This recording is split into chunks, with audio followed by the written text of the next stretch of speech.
Olá! O aprendizado é importante, mas para que ele seja eficaz é preciso ter mente e corpo saudáveis. Uma alimentação rica em nutrientes tem impacto positivo no dia a dia escolar e principalmente na educação básica. O Programa Nacional de Alimentação Escolar se encarrega dessa tarefa e ainda destina uma parte para a compra direta de produtos da agricultura familiar. Vamos saber mais sobre a alimentação escolar no Preservar é Lei, que começa agora. A alimentação escolar na educação básica é disciplinada pela Lei 11.947. A política, criada em 2009, garante o acesso a uma alimentação nutritiva e balanceada para todos os alunos matriculados na educação básica da rede pública, por meio de parcerias locais com agricultores familiares. A lei determina que o cardápio deve incluir alimentos variados, seguros e que respeitem a cultura, a tradição e os hábitos alimentares do aluno, de acordo com faixa etária e estado de saúde. Pelo menos 30% dos recursos recebidos do Fundo Nacional de Desenvolvimento da Educação devem ser investidos na aquisição de produtos locais. A instituição deve se pautar pela sustentabilidade e diversificação agrícola regional. Saúde, economia, meio ambiente. Para falar sobre esse assunto, eu converso agora com Karine Silva dos Santos, coordenadora-geral do Programa Nacional de Alimentação Escolar, o PNAE, e com Thales Gomes, advogado da Rede Nacional de Advogados e Advogadas Populares, a RENAP. Por causa da pandemia, o FNDE, Fundo Nacional de Desenvolvimento da Educação, publicou a resolução número 2 de 2020, que definiu regras gerais para a distribuição de produtos entregues diretamente aos estudantes em forma de kits de alimentação. Esses kits devem seguir as determinações do PNAE quanto à qualidade nutricional, sanitária e respeitar os hábitos alimentares e a cultura local.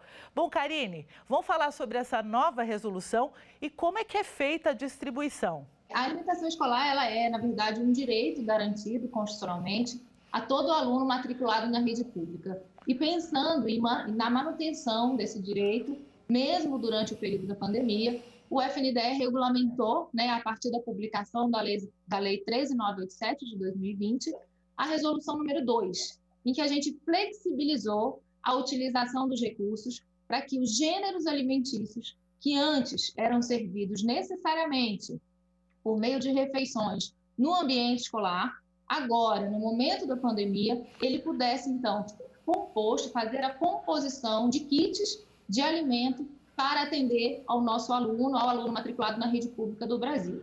Isso quer dizer que o FNDE manteve os repasses dos recursos aos entes municipais e estaduais para que eles continuassem realizando as aquisições de todos os produtos e, inclusive, aqueles alimentos oriundos da agricultura familiar, elaborassem os seus kits de alimentos de acordo com a realidade local, pensando aqui em garantir a diversidade alimentar que nós temos. Então, nós atendemos também alunos, por exemplo, indígenas e quilombolas, e para isso a gente teria uma composição diferenciada, e então realizassem a distribuição desse kit.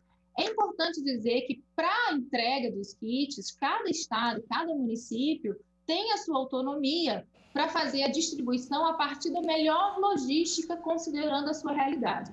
Então, o governo federal repassa os recursos, considerando que esses recursos são recursos complementares, determina as diretrizes para que essa alimentação seja, de fato, saudável e adequada, e os municípios e estados realizam as aquisições e fazem as entregas aos estudantes. Bom, doutor Thales, quais são os parâmetros dessa qualidade nutricional e sanitária que são estabelecidas aí na lei? A Karine comentou da importância dessa política, mas eu sempre gosto de começar com um dado que é bem importante para a gente situar essa discussão.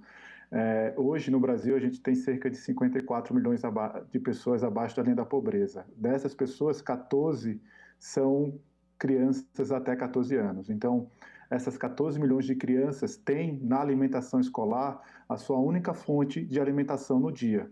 Então, o Programa Nacional de Alimentação Escolar, ele é importante não só para garantir a qualidade da educação, mas também para combater a fome e a miséria no Brasil. E nesse contexto de pandemia que a gente está vivendo, esse é um programa que ganha uma importância ainda maior e foi muito importante o movimento do FNDE, do governo, também pressionado e com a colaboração da sociedade civil organizada para que garantisse a manutenção do PENAI durante esse contexto de pandemia, de interrupção das aulas presenciais. A lei do PENAI, que era uma lei de 2009, ela já indicava que, e a Karine já adiantou, que a alimentação escolar ela precisa respeitar alguns parâmetros, né? A lei traz parâmetros gerais, a resolução do FNDE aprofunda esses parâmetros e indica que quem é responsável para a composição desse cardápio, dos kits nesse momento, são os nutricionistas e a equipe de nutricionistas responsáveis, com o apoio do Conselho de Alimentação Escolar local. Então, a composição desse kit, nesse momento atual, e do próprio cardápio da alimentação escolar, ela tem que respeitar alguns parâmetros. Então, existem alguns alimentos que são proibidos, alimentos, gorduras trans, industrializadas são proibidas de serem adquiridas com recursos do PENAI. Alguns outros alimentos têm a sua aquisição restrita ou proibida para algumas faixas etárias. E essa resolução que a Karine comentou aqui, ela pontua especificamente quais são os tipos de alimentos que devem ser priorizados. Alimentos in natura, leguminosas, alimentos oriundos da agricultura familiar, por serem alimentos frescos. Então, existe uma série de parâmetros previstos na lei e regulamentados na resolução que indicam como esse cardápio tem que ser composto. Mas isso é uma responsabilidade coletiva dos nutricionistas, com a sua equipe de nutricionistas locais, com o apoio e a fiscalização dos conselhos de alimentação escolar locais. Bom, vamos saber mais um pouco sobre o Programa Nacional de Alimentação Escolar, o PENAI. Educação é, sem dúvida, fundamental para um país poder oferecer mais oportunidades a seus cidadãos e, assim, se desenvolver junto com eles. Mas sabe qual é o primeiro passo para melhorar o desempenho dos estudantes nessa mesinha aqui? É simples. Basta caprichar nessa outra mesa aqui, ó. É isso. O segredo é a alimentação. Uma mesa bem balanceada, com alimentos saudáveis, faz toda a diferença no rendimento escolar. E, claro, na formação de hábitos alimentares mais adequados. Como eu sei disso? Porque o PENAI mostra isso. Olha que legal. O PENAI é o Programa Nacional de Alimentação Escolar, implementado em 1955. É o maior programa de alimentação escolar do mundo. E o único que atende 100% dos alunos das escolas públicas. Em um país com as dimensões do Brasil, isso é um grande desafio. São mais de 50 milhões de refeições servidas por dia. Alunos da educação infantil, ensino fundamental, ensino médio, educação de jovens e adultos de todos os cantos do país, mesmo nos locais de mais difícil acesso. Não tem comparação uma salada feita de lá e uma salada comprada no mercado. É totalmente diferente. É muito gratificante você plantar uma semente, fazer todo o manejo dela e colher uma ótima fruta, sabendo que alguém vai consumir um excelente produto. Karine, dá orgulho, né, de falar do PENAI, porque é uma forma de alimentação, principalmente para energia, para alimentação de uma criança que às vezes não tem o que comer. Realmente é muito gratificante, né, verificar, perceber a evolução do programa ao longo de todos esses anos. O PENAI tem mais de 60 anos, nós fizemos 66 anos de existência dessa política pública no Brasil. A nossa última resolução, mencionada até pelo Thales, né, a gente conseguiu, inclusive, estabelecer percentuais para os aspectos de aquisição. Então, hoje, dentro da legislação do programa, pelo menos 75% dos recursos, né, nas aquisições devem ser destinados a alimentos in natura e minimamente processados, como arroz, feijão, ovos, leite, né? E 20% deve ser destinado para a aquisição de alimentos processados ou ultraprocessados, pensando aí que a gente ainda tem regiões do Brasil com escolas com dificuldade de energia elétrica, de conservação de alimentos, e apenas 5% dos recursos podem ser, né, destinados para a aquisição de ingredientes culinários, né? Temperos, sal, enfim. E qual a importância da gente estabelecer esses percentuais? A gente está seguindo, na verdade, alguns normativos, né, de saúde, perfil nutricional da OPAS, o Guia Alimentar para a População Brasileira, publicado pelo Ministério da Saúde, o Guia Alimentar para a Criança Menor de 3 anos, e todos esses documentos normativos da saúde, eles nos direcionam para que a gente estimule cada vez mais a aquisição de alimentos in natura e minimamente processados, e que a gente desestimule, né, que a gente não leve para dentro do ambiente escolar alimentos processados e ultraprocessados. Agora a pergunta vai para o Thales. Como que foi essa evolução em relação à legislação, aí com um programa de mais de 60 anos, começou com a merenda escolar e eu me lembro muito bem que era obrigatório. É obrigatório ainda, doutor Thales? É interessante pontuar a experiência brasileira dentro do contexto internacional, né? O direito à alimentação adequada já estava previsto na Declaração Universal dos Direitos Humanos, foi reforçado no Pacto Internacional de Direitos Econômicos, Sociais e Culturais no âmbito da ONU e foi consolidada na nossa Constituição Federal de 1988. Né?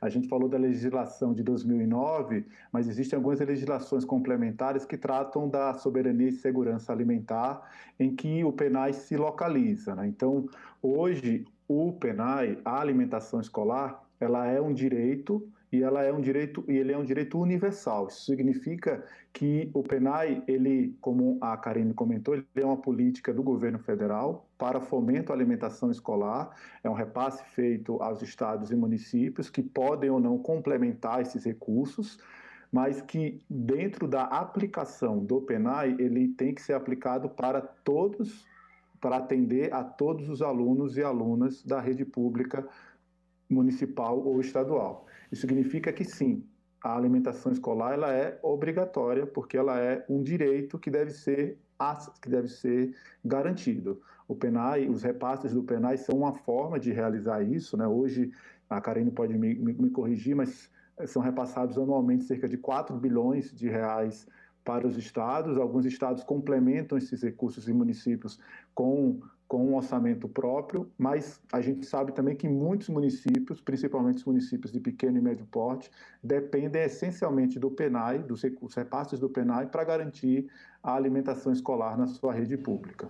Então, existe uma importância muito grande da continuidade, do fortalecimento do PNAE para garantir o que está previsto na Constituição, que está previsto na lei, que está previsto na Declaração Universal dos Direitos Humanos, né? A garantia de alimentação adequada para os alunos e alunas da rede pública da educação básica brasileira. Muito bem. E o Preservar é Lei faz agora uma pequena pausa. A gente volta já.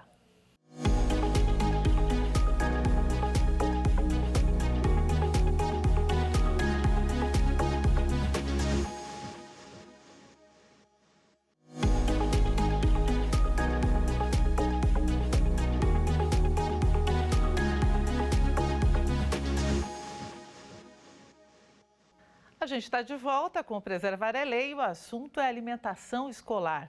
Vamos saber um pouco mais sobre a importância da agricultura familiar na produção de alimentos para as escolas. O vídeo é uma produção da Articulação Nacional de Agroecologia e faz um alerta para a compra de produtos processados durante a pandemia. Um cenário de pandemia, infelizmente, causa muitas perdas para todas as pessoas.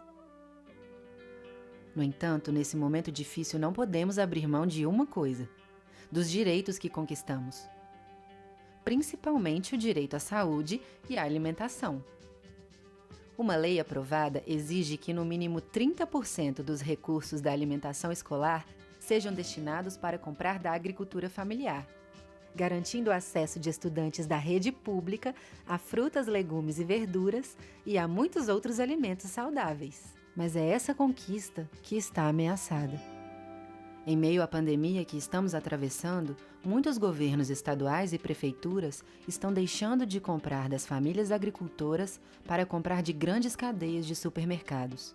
Isso representa mais alimentos ultraprocessados e menos alimentos frescos e saudáveis sem agrotóxicos na mesa dos brasileiros e brasileiras, justamente em um momento que mais precisamos de saúde.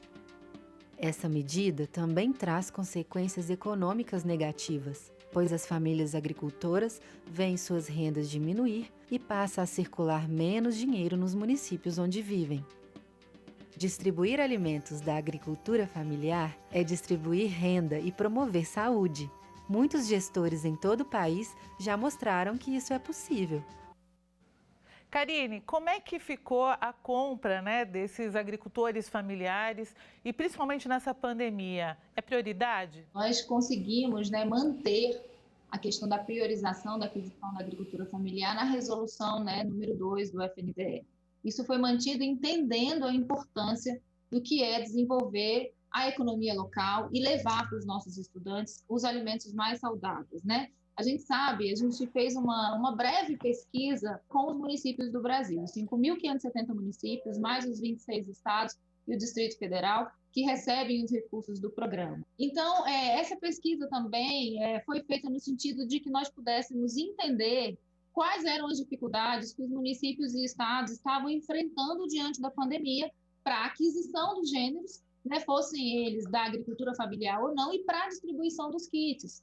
Então, os municípios nos relataram que alguns agricultores faziam parte, né, do grupo de risco, que não tinham produção naquele momento porque eles estavam em isolamento. A parte de logística para distribuição também foi relatado como uma grande dificuldade, porque eles tinham, né, receios em relação à aglomeração de pessoas. Então, há um contexto de manutenção dessa aquisição dos produtos da agricultura familiar, desses gêneros alimentícios produzidos localmente, mas a gente também percebe que há por parte dos estados e municípios, né, dificuldades que são dificuldades por esse cenário da pandemia que a gente enfrenta. E aí eu costumo dizer que a nossa expertise, a expertise do PENAI é ofertar refeições de qualidade, saudável, com educação alimentar e nutricional dentro do ambiente escolar. O que a gente está fazendo no Brasil hoje, fazendo entrega de kits de gêneros alimentícios a partir da política pública de alimentação escolar, claramente nunca foi feito. Então, é um desafio para todo mundo. Mas eu tenho certeza, a partir desses dados, a partir dos relatos que nós escutamos de municípios, de nutricionistas, que nós estamos no caminho certo, que foi realmente muito assertiva a mudança da legislação, permitindo a flexibilização e a distribuição para os nossos estudantes nesse momento da pandemia. Doutor Tales, qual a garantia desses agricultores de que esses 30% possam ser cumpridos à risca? É muito importante essa discussão, porque houve, no ano passado, quando, logo após o início da pandemia, a interrupção das aulas presenciais em todo o Brasil, houve um movimento do Congresso e depois do governo federal para uma alteração da legislação do PENAI, e havia discussão se poderia ser utilizado os recursos do PENAI para a distribuição de vales, né, de cartões alimentação. E essa foi uma discussão que, felizmente, não vingou, porque um dos grandes ganhos, uma importância primordial do PENAI no Brasil é que ele disponibiliza 30%, ele garante que 30% dos recursos repassados para os estados e municípios têm que ser utilizados para a aquisição da agricultura familiar. A gente viu um vídeo aqui no início desse bloco que mostra a importância disso para a economia local desses municípios e mostra também a importância de como, não só para os agricultores, mas para os alunos e alunas, ter acesso a um alimento saudável, um alimento produzido pela sua própria comunidade. A lei do PENAI e as resoluções do FNDE não alteraram essa obrigatoriedade. É preciso garantir que, no repasse anual que é feito, na prestação de contas ao fim do ano, que se indique que 30% do que foi recebido foi utilizado para a aquisição de alimentos da agricultura familiar. A Karine comentou um pouco das iniciativas que foram feitas e o PENAI, a política, ela se constrói não só com ações governamentais, mas com a mobilização da sociedade civil. Então foram construídos também por parte da sociedade civil, pelos conselhos de alimentação escolar locais, os conselhos de educação estaduais e municipais, comitês de emergência para tentar garantir que a alimentação pudesse continuar e que o fornecimento dos agricultores familiares também pudesse continuar, desde ajudar a fazer com que esses alimentos que já tinham sido contratados, já tinham sido planejados, pudessem ser entregues ou diretamente às escolas ou diretamente a centros locais que fizessem essa redistribuição dos kits, ou mesmo numa adequação consensuada do cronograma de entrega. A Karine quer fazer uma parte? Karine, pode falar. Então, em complemento ao que eu disse, eu gostaria de registrar que o FNDE, no início da pandemia, tão logo foi publicada a alteração a partir da resolução número 2, também teve o cuidado de publicar uma orientação específica para a agricultura familiar, uma cartilha orientativa que foi elaborada em parceria com o Ministério da Agricultura, Pecuária e Abastecimento, pensando que nós teríamos, que enfrentar desafios para a manutenção dessa aquisição da agricultura familiar no âmbito do PENAI. Então, esse material também está disponível para acesso lá no site do FNDE. E como você viu aí, o PENAI é acompanhado e fiscalizado diretamente pela sociedade por meio dos Conselhos de Alimentação Escolar e também pelo FNDE, Fundo Nacional de Educação, além do Tribunal de Contas da União, TCU, Controladoria Geral da União, CGU, e pelo Ministério Público. Doutor Tales, como é que funciona essa fiscalização? Os desvios ainda acontecem? E qual o tipo de punição para caso isso ocorra? A sociedade civil ela se organizou também para fazer o monitoramento da aplicação do PENAI, porque a lei que instituiu o PENAI e a resolução do FNDE regulamenta como esses recursos devem ser aplicados e como deve ser feita a prestação de contas. Então, todas as unidades executoras dos recursos, sejam municipais ou estaduais, precisam fazer uma prestação de contas para indicar se houve a aquisição correta de alimentos dentro dos parâmetros previstos na lei, se houve o cumprimento dos 30% exigidos da alimentação escolar e se houve a correta distribuição desses alimentos nas unidades escolares. Isso é feito ao governo federal, mas passa também pelos conselhos locais. Então, há o que se chama de controle social, né? Não é apenas o controle dos órgãos de controle governamentais e dos tribunais de contas, mas também um controle social e a comunidade ao entorno, não só de familiares, mas também de agricultores familiares e da sociedade civil organizada local. A gente teve acesso, a gente conheceu também que houve alguns desvios, que houve alguns casos muito graves ocorridos no último ano de não aplicação da lei. E o que é que como isso foi construído, né? Existem duas iniciativas que eu queria falar aqui. Um é o Observatório da Alimentação Escolar, que é uma iniciativa da sociedade civil organizada para ajudar a mapear a situação da alimentação escolar e também disseminar boas práticas de aplicação dos recursos e de garantia da alimentação escolar nos estados e municípios. Além do Observatório da Alimentação Escolar, no final do ano passado foi realizada uma pesquisa que foi publicada agora neste ano, realizada pela plataforma Desca Brasil, que é um relatório da missão sobre violações ao direito à alimentação escolar na pandemia. E quais foram as violações que foram encontradas, né? A primeira delas é o não atendimento universal. Como a gente comentou, o PENAI ele é uma política que os recursos do PENAI devem ser utilizados para garantir o atendimento universal dos alunos. Se houver alguma necessidade de um atendimento localizado, os estados e municípios podem complementar essa ação, mas é preciso ter um mínimo de garantia de atendimento universal. Isso não ocorreu em muitos estados e municípios. Não foi garantida a participação social. Os conselhos de alimentação escolar precisam estar ativos e serem consultados para a construção das estratégias locais de distribuição dos kits de alimentação. Houve distribuição de alimentos de má qualidade, né? A gente comentou aqui ao longo dessa conversa que o PENAI e as resoluções do FNDE deixam muito claros o tipo de alimentação que pode ser adquirido pelos recursos. Então, houve sim desvios nos alimentos que foram adquiridos, na forma como eles foram distribuídos. Prestação de contas também, não houve a prestação de contas devida. E aí tem a irregularidade na distribuição das cestas. Então, as cestas não foram, esses kits de alimentação não foram distribuídos com a regularidade que deveria ser feita e houve, em muitos casos, a interrupção de compras de alimentos da agricultura familiar. Karine, agora a resposta é com você. Como é que o programa, o PENAI, faz esse controle, né, por parte do governo e também como garantir que esses alimentos cheguem com qualidade para os alunos?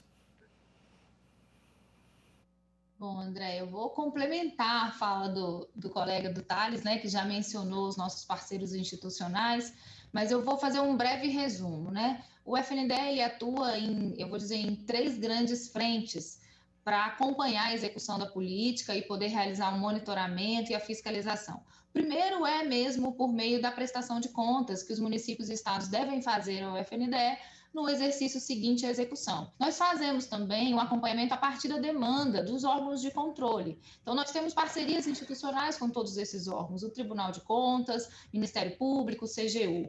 É rotina do FNDE, né?